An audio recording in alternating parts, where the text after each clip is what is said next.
Hello everyone, welcome to my YouTube channel.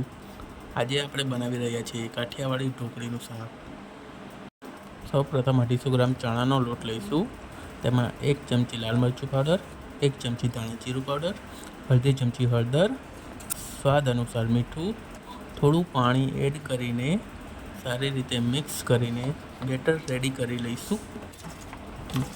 Batter ready થયા બાદ એક પ્લેટમાં તેલ એડ કરીને બેટરને સારી રીતે ફેલાવી દઈશું. ત્યારબાદ 2 લીલા મરચાં, આદું, લસણ અને ડુંગળીની પેસ્ટ રેડી કરી લઈશું.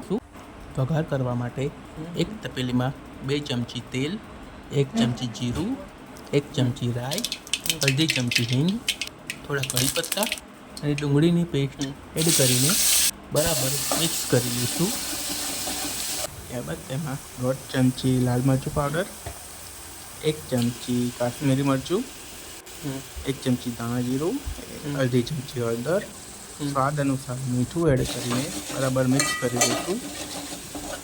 ત્યારબાદ 2 ચમચી દહીં એડ કરીને બરાબર મિક્સ કરી લઈશું.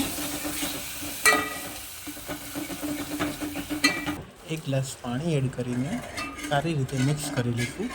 ત્યારબાદ રેડી કરેલા બેટરની પ્લેટને સ્ટીમ થવા માટે મૂકીશું. બેટર રેડી થયા બાદ તેના નાના પીસ કરી લઈશું. હવે ઢોકળીના પીસને ગ્રેવીમાં એડ કરીને સરખી રીતે મિક્સ કરી લઈશું. તેમાં થોડી કોથમીર એડ કરી લઈશું. તૈયાર છે કાઠિયાવાડી ઢોકળીનું શાક.